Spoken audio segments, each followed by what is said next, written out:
നമസ്കാരം. നമ്മൾ ഇന്നൊരു പ്രധാന വിഷയത്തിലേക്കാണ് കടക്കുന്നത്. കഴിവ്. അതെ, കഴിവ് എന്ന ആശയത്തെക്കുറിച്ചും ജീവിതത്തിൽ എപ്പോഴും മുന്നേറാൻ സഹായിക്കുന്ന ഒരു രീതി, അതായത് UP ഗ്രിഡ് എന്ന തന്ത്രത്തെക്കുറിച്ചുമാണ് നമ്മൾ സംസാരിക്കാൻ പോകുന്നത്. അതെ, ഇതിന് നമ്മള് യോഗയുടെ ഒരു വലിയ കാഴ്ചപ്പാടില്ലേ, ജീവിതത്തിന്റെ A മുതൽ Z വരെ എന്നത്. അതിലെ U ഫോർ അപ്ഗ്രേഡേഷൻ എന്ന ഭാഗവുമായി ചേർത്താണ് നോക്കുന്നത്. ഈ കഴിവ് എന്ന് പറയുമ്പോ അതെന്താണ് ശരിക്കും? ഒരു സിമ്പിൾ വാക്കല്ലല്ലോ അത്. അല്ല, കഴിവ് എന്ന് പറയുമ്പോ അതിൽ പല കാര്യങ്ങൾ ചേരുന്നുണ്ട്. അറിവ്, നോളജ്, പിന്നെ പ്രവർത്തനം, ആക്ഷൻ, ഒരു ഉന്മേഷം, സീൽ, കാര്യങ്ങൾ യോജിപ്പിക്കാനുള്ള കഴിവ്, ഹാർമണി, ഒരു ഉൾക്കാഴ്ച, ഇൻസൈറ്റ്, പിന്നെ ഇന്നത്തെ കാലത്ത് പ്രധാനപ്പെട്ട ടെക്നോളജി അഥവാ വെർച്വൽ വശം, അതുപോലെ ചെയ്യുന്ന കാര്യത്തിൽ ഒരു ആനന്ദം കണ്ടെത്തുക. ഓഹോ, അപ്പോ ഈ 7 കാര്യങ്ങൾ ചേരുമ്പോഴാണ് ഒരാളുടെ അല്ലെങ്കിൽ ഒരു ടീമിന്റെ ശരിക്കുള്ള കഴിവ് അത് പുറത്തു വരുന്നതല്ലേ? അതെ, കൃത്യമായി പറഞ്ഞാൽ അതാണ്. വെറുതെ അറിവുണ്ടായിട്ട് കാര്യമില്ല, അത് പ്രാവർത്തികമാക്കാൻ ഒരു ഉന്മേഷം വേണം. ചെയ്യുന്ന ജോലിയിൽ ഒരു സന്തോഷം കണ്ടെത്താനും കഴിയണം. ഇതെല്ലാം ചേർന്നതാണ് കഴിവ്. ശരിയാണ്. ഈ കഴിവുകളൊക്കെ നിലനിർത്താനും കാലത്തിനനുസരിച്ച് വളർത്താനും ഈ പറയുന്ന അപ്ഗ്രഡേഷൻ വേണം അല്ലേ?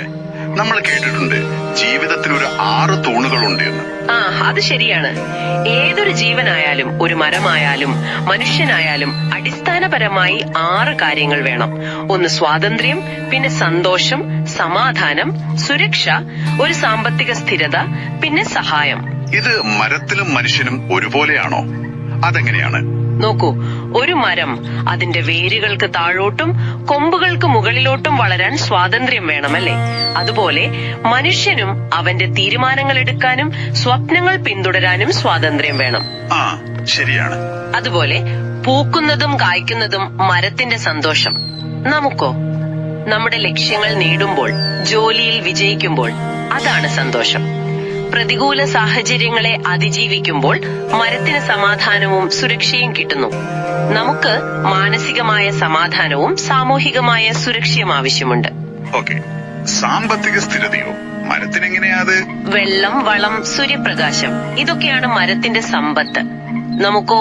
വരുമാനം, ഒരു സാമ്പത്തിക ഭദ്രത. അതുപോലെ പ്രകൃതിയും മറ്റ് ജീവികളും മരത്തെ സഹായിക്കുന്നു. മനുഷ്യന് കുടുംബം, സുഹൃത്തുക്കൾ, സമൂഹം, ഇവരുടെ ഒക്കെ സഹായം വേണം. അപ്പൊ ഈ 6 തൂണുകളും ശക്തിപ്പെടുത്തണമെങ്കിൽ നമ്മൾ എന്ത് ചെയ്യണം? നമ്മൾ സ്വയം അപ്ഗ്രേഡ് ചെയ്യണം കാലത്തിനനുസരിച്ച്. അപ്പോ എന്തിനാണ് ഈ അപ്ഗ്രേഡേഷൻ ഇത്ര നിർബന്ധമാവുന്നത്? ലോകം മാറുന്നത് കൊണ്ടാണോ? തീർച്ചയായും. ലോകം നോക്കൂ, എന്തു വേഗത്തിലാണ് മാറുന്നത്. ടെക്നോളജി, AI, ജോലികൾ എല്ലാം മാറുന്നു. ഒരു 10 വർഷം മുൻപത്തെ അറിവ് വെച്ച് ഇന്ന് പിടിച്ചു നിൽക്കാൻ പറ്റുമോ? ഇല്ല. ശരിയാണ്. വാട്സാപ്പ് പണ്ടുണ്ടായിരുന്നില്ല, ഇന്നോ? അതൊരു ഉദാഹരണമാണല്ലോ. അതെ, അതുപോലെ നമ്മളും അപ്ഡേറ്റ് ആയില്ലെങ്കിൽ ചിലപ്പോ ജോലി നഷ്ടപ്പെടാം, അല്ലെങ്കിൽ ഈ മാറ്റങ്ങൾ കാണുമ്പോൾ ടെൻഷൻ കൂടും, ജീവിതം ഒരു സ്റ്റക്ക് ആയതുപോലെ തോന്നും. അപ്പൊ നമ്മൾ അപ്ഗ്രേഡ് ചെയ്യേണ്ടത് എന്തിനൊക്കെ വേണ്ടിയാണ്? പ്രധാനമായും 1, സ്വയം മെച്ചപ്പെടാൻ, നമ്മുടെ സന്തോഷത്തിനും ആത്മവിശ്വാസത്തിനും. 2, നമ്മുടെ ജോലിയിലും ബന്ധങ്ങളിലും സമൂഹത്തിലുമൊക്കെ ഒരു പ്രസക്തി നിലനിർത്താൻ. 3, ഈ വരുന്ന മാറ്റങ്ങളെ പേടിക്കാതെ അതിനെ അവസരങ്ങളാക്കാൻ. പിന്നെ നമ്മുടെ സ്വപ്നങ്ങൾ നേടാനും. ഒരു ഉദാഹരണം പറയാമോ? പറയാലോ. ഒരു ടീച്ചർ പണ്ട് പവർ പോയിന്റ് മാത്രം ഉപയോഗിച്ചിരുന്നു. ഇപ്പോ Google class room, Canva, AI tools ഒക്കെ പഠിച്ച് ഉപയോഗിക്കാൻ തുടങ്ങിയാൽ കുട്ടികൾക്ക് ക്ലാസ് കൂടുതൽ ഇഷ്ടപ്പെടും അല്ലേ? അപ്പോ ആ ടീച്ചറുടെ ജോലി കൂടുതൽ മെച്ചപ്പെടും, അവർക്ക് സന്തോഷവും സംതൃപ്തിയും കൂടും. ശരി. അപ്പോ ഇതെങ്ങനെ ചെയ്യാം ഈ അപ്ഗ്രേഡ്? അതിനൊരു വഴിയുണ്ടോ? നിങ്ങൾ നേരത്തെ ഒരു UP ഗ്രേഡ് മോഡൽ എന്ന് സൂചിപ്പിച്ചല്ലോ. അതെ, അതിനൊരു ഘടനയുണ്ട്. UP ഗ്രേഡ് എന്ന വാക്കിലെ ഓരോ അക്ഷരത്തിനും ഓരോ അർത്ഥമുണ്ട്. അതെന്തൊക്കെയാണ്? ആദ്യത്തേത് U, അണ്ടർസ്റ്റാൻഡ്. അതായത് നമ്മൾ നമ്മളെ തന്നെ മനസ്സിലാക്കുക. നമ്മുടെ ശക്തി എന്താണ്, ദൗർബല്യം എന്താണ്, എവിടെയാണ് അവസരങ്ങൾ, എന്തൊക്കെയാണ് ഭീഷണികൾ, ഒരു സ്വാട്ട് അനാലിസിസ് പോലെ. കഴിവ് എന്നതിലെ ഉൾക്കാഴ്ച ഇവിടെ പ്രധാനമാണ്. ശരി. അപ്പോ ആദ്യം സ്വയം മനസ്സിലാക്കുക. അടുത്തതോ? P എന്നാൽ പ്ലാൻ. വ്യക്തമായ ഒരു പ്ലാൻ ഉണ്ടാക്കുക. എന്ത് നേടണം, എപ്പോൾ നേടണം എന്നൊക്കെയുള്ള സ്മാർട്ട് ലക്ഷ്യങ്ങൾ. വെറുതെ ആഗ്രഹിച്ചാൽ പോരല്ലോ. അല്ല, ഒരു പ്ലാൻ വേണം. പിന്നെ പുതിയ കാര്യങ്ങൾ പഠിക്കുക, പുതിയ അനുഭവങ്ങൾ നേടുക, ഒരു പുതിയ കോഴ്സ് ചെയ്യാം, പുസ്തകം വായിക്കാം. ഇത് നമ്മുടെ അറിവ് കൂട്ടുന്നു. അതുപോലെ പ്രധാനമാണ് ആർ, റിഫ്ലക്ട്. ചെയ്ത കാര്യങ്ങളെ പറ്റി ഒന്ന് ചിന്തിക്കുക. എന്തു പഠിച്ചു, എവിടെ തെറ്റി, ഒരു ഡയറി എഴുതുന്നത് നല്ലതാണ്. റിഫ്ലക്ഷൻ അത് പ്രധാനമാണ്. അടുത്തത് എ, അഡാപ്റ്റ്. സാഹചര്യങ്ങൾക്കനുസരിച്ച് മാറുക. ഒരു വഴി ശരിയായില്ലെങ്കിൽ അടുത്ത വഴി നോക്കുക. ലോകം മാറുമ്പോൾ നമ്മളും ഫ്ലെക്സിബിൾ ആവണം. ശരിയാണ്, മാറാനുള്ള ഒരു മനസ്സ് വേണം. D, develop. പുതിയ കഴിവുകൾ, നല്ല ശീലങ്ങൾ അതൊക്കെ വളർത്തിയെടുക്കുക. ഇത് കഴിവ് എന്നതിലെ പ്രവർത്തനവുമായി ബന്ധപ്പെട്ടിരിക്കുന്നു. പഠിച്ച കാര്യങ്ങൾ സ്ഥിരമായി ചെയ്ത് അതിൽ പ്രാവീണ്യം നേടണം. അവസാനം ഇ, ഇവാലുവേറ്റ്. നമ്മൾ എത്രത്തോളം മുന്നോട്ട് പോയി എന്ന് ഇടയ്ക്കിടെ വിലയിരുത്തുക. ലക്ഷ്യത്തിലെത്തിയോ, ഇനി എന്ത് ചെയ്യണം, ഇതൊക്കെ നോക്കുക.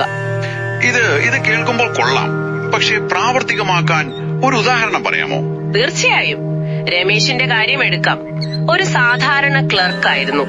വരുമാനം കൂട്ടണമെന്നുണ്ടായിരുന്നു. അപ്പോ തനിക്ക് കോഡിംഗ് അറിയില്ല എന്ന് മനസ്സിലാക്കി.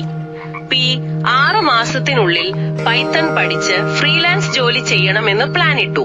എന്നിട്ടോ? ഓൺലൈനായി പഠിക്കാൻ തുടങ്ങി.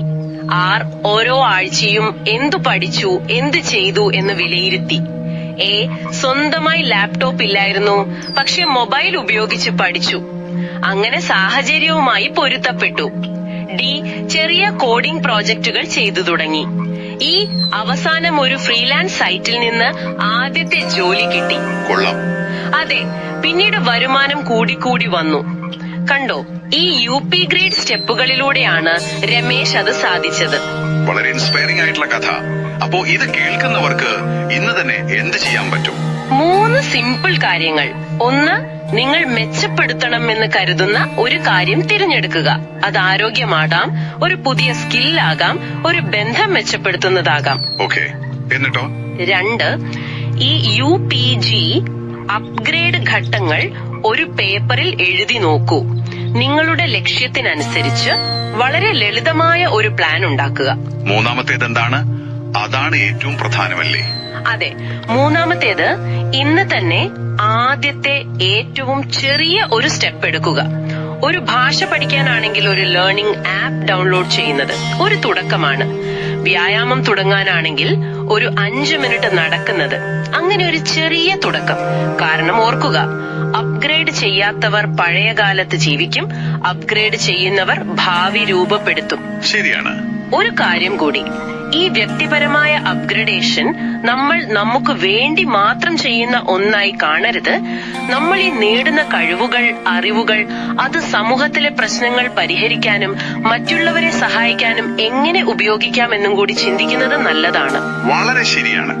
നമ്മുടെ വളർച്ച നമുക്ക് മാത്രമല്ല, ചുറ്റുമുള്ളവർക്കും ഒരു പ്രയോജനമാകുമ്പോഴാണ് അതിന് കൂടുതൽ അർത്ഥമുണ്ടാകുന്നത്. അപ്പോ നിങ്ങളുടെ ഓരോ അപ്ഗ്രേഡും ഒരു നല്ല നാളേക്ക് വേണ്ടിയുള്ള ചുവടുവെപ്പാണ്. നിങ്ങൾ എങ്ങനെയാണ് നിങ്ങളുടെ കഴിവുകൾ ഉപയോഗിച്ച് നാളത്തെ ലോകമുണ്ടാക്കാൻ പോകുന്നത്? ഒന്ന് ചിന്തിച്ചു നോക്കൂ.